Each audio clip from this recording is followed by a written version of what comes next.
Shalom sa inyong lahat.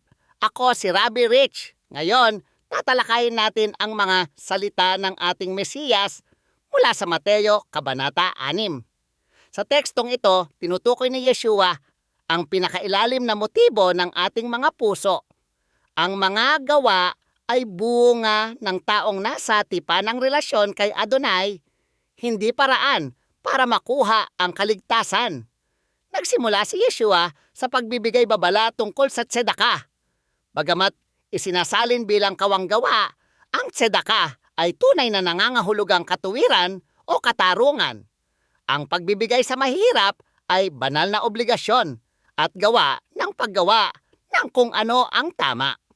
Ngunit nagbabala ang Mesiyas na huwag ipagmalaki ang tzedakah para lang makita ng tao. Kung ang layunin natin ay papuri ng tao, iyon lang ang gantimpalang matatanggap natin. Para sa mas malalim na paglakad kasama ang Mesiyas, bisitahin ang Walk with Yeshua app na nakalink sa paglalarawan.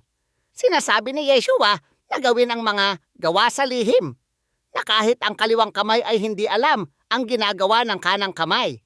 Ito ay pumipigil sa pagmamataas at naghahanap lamang ng pananaw ng ating Ama sa Langit na nagbibigay ng walang hanggang gantimpala.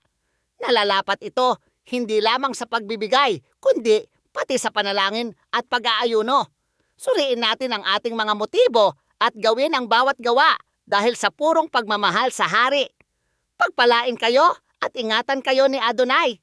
Punuin ng tunay na pagpapakumbaba ang inyong puso. Samahan ninyo ako sa susunod habang patuloy nating pinag-aaralan ang kayamanan ng salita ng magkasama. Shalom Bishem Yeshua!